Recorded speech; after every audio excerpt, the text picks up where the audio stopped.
I'm Steve Atkins. I was invited to join the board of the Community Land Trust at the beginning of this year, having followed a career as a chartered surveyor in the housing industry, where I specialised in the promotion of major volume house building sites, mixed use and brownfield. And I know the industry.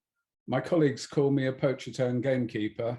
I guess I am that, and I'm planning to take the experience I've gained working in the industry to turn it round to deliver housing for the Community Land Trust and support them in their ambitions. As explained before from the survey, we need smaller homes. We need small terraces. No one builds terraces these days, so people can start families. We need homes for young people trying to get on the housing ladder, to rent and to buy. Ground floor accommodation for people living with disabilities. No one builds bungalows these days. People also want to trade down, and there are very small units being built. As the point Claire made before, this is a catchment and a level of demand that doesn't impact on infrastructure, that the new house building that is proposed for the town is going to be compelled to provide to afford people who aren't utilising the existing infrastructure. Understandably, there's a lot of grief locally at the moment with the massive allocations of housing that have been imposed on Faversham by the government. And there is a big problem that we've identified and is evident for everyone to see. The house builders are predominantly building 3, 4 and 5 bedroom houses. And the kind of houses being built are those that the developers want to build, not the ones that local people need. Why? This slide tends to demonstrate it, really. Why have they been promoting a disproportionate allocation of 4 beds for their schemes?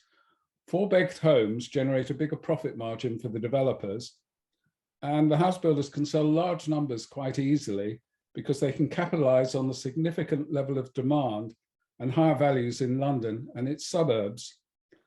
Faversham prices represent a bargain for these buyers seeking to upsize.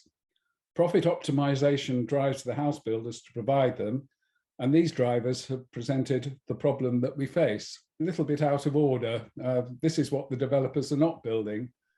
Traditional terraced housing, St Mary's and St John's Road, provide excellent accommodation for people starting their journey into housing and for young families.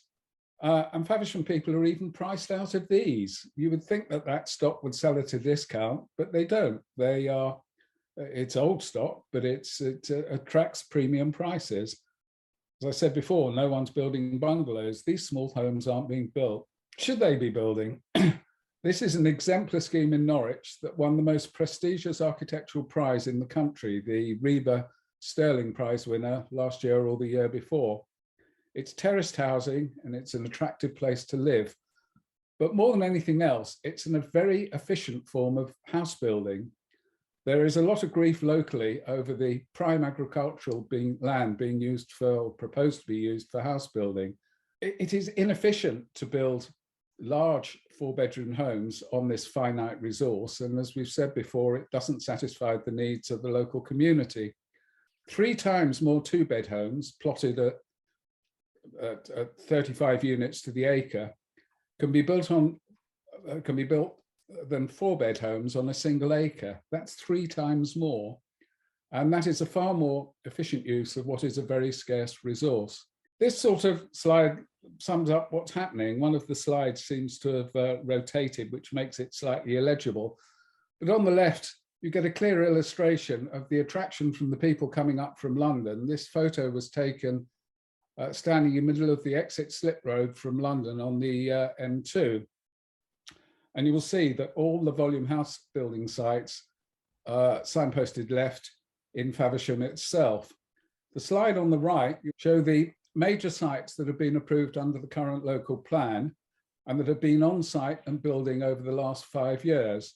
You're probably familiar with them all, and we'll come on to them again in a moment. They ring the town, and you can see the scars they have left on the countryside within the bubbles that have been outlined. Aerial photos are a magical tool for surveyors, and Google has been a great invention to support our profession. What are they building? This is the question.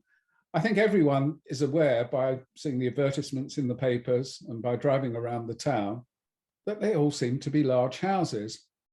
And this interested us, and we thought we'd go into the data on it. So we did a review of all the sites that have been approved, the ones highlighted on the plan previously, and looked at the housing mix that was being delivered under the planning applications.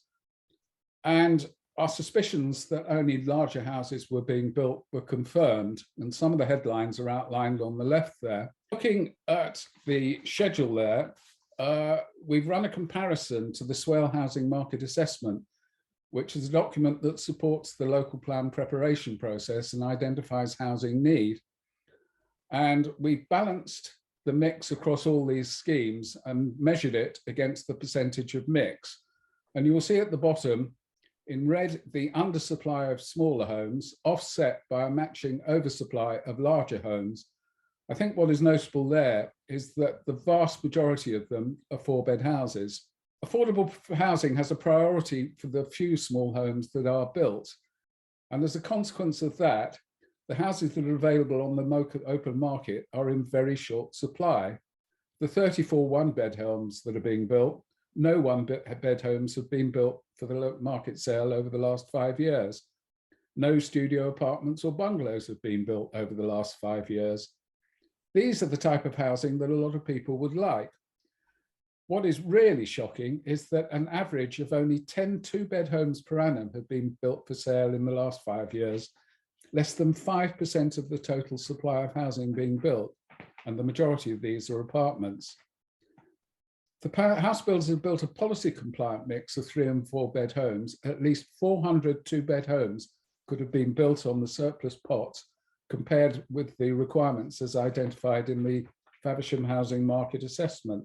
The worst culprits amongst this are Barratt at Perry Court. And at Perry Court, there are 5.5 times more larger homes than smaller homes on the site. That's against an average of about 3 times across all schemes. And the second worst candidate is Crest Nicholson, and they've built 4.4 times the amount of small houses compared to larger houses. And we got interested in this when they submitted their phase 2 application at what they call Kingsmead. House builders come up with wonderful names for their sites, many of which get lost as soon as the sites have been sold. But at Kingsmead phase 2, the problem continued. And as a consequence, it gave us an opportunity to do something about it. So what are we doing about it?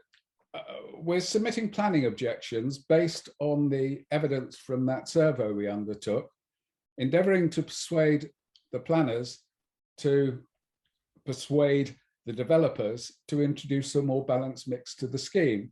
We're formally lodging objections to the schemes that do not provide a balanced housing mix. And if you care to look at our representation on the planning portal, the reference number to put into the search button is at the top of the letter on the right. You will see the case we have made, where we've been encouraging the developers to consider a more balanced mix than the one that is proposed. And we will continue doing this on all schemes that come forward that don't achieve the problem. The reason we have to do this, that as everyone knows, there are more than 3,500 houses proposed to be built under the new local plan. And if this continues, we're going to just have a ghetto of 4-bed executive built houses. And this can't be allowed to happen. We're also campaigning on the planning through the planning system on the current local plan consultation, which has come out for new suggestions or new policy suggestions under the Reg 18 submissions. And that we've taken this opportunity to lobby for the Faversham Community Land Trust to be recognised as an affordable provider within the local plan. There are several nuances to the case we made. We're looking for exception sites to be identified that we can build. We're also looking to get nomination rights so that the affordable housing that the volume house builders are compelled to build on their sites, some of it can be allocated to local people. As Claire mentioned, housing need is so great that the affordable houses that are built are occupied by people not only across the borough, but in some instances from outside the borough. And that denies access for local people. And that is a major issue as well. One of the problems with this is that local people are just priced out of the market. And the consequences, of course, that whether striving to get onto the housing ladder or upsizing or downsizing, they just cannot compete against those incomers who have deeper pockets. They're compelled to search and relocate to lower value areas, and these are generally in the Kent coastal towns. This is damaging to society. Close and proximate family bonds, local connections and friendships inevitably become disrupted and distanced.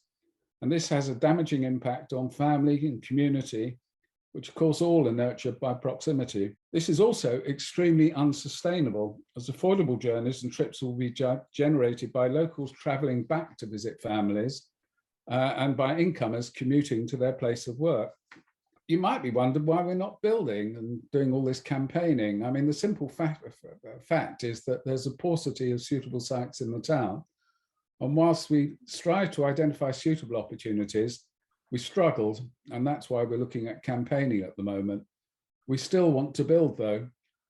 And our search for sites is opportunity-led, and we set out an open plea for anyone, if they know for suitable sites for smaller homes in the town of whatever size, do please let us know.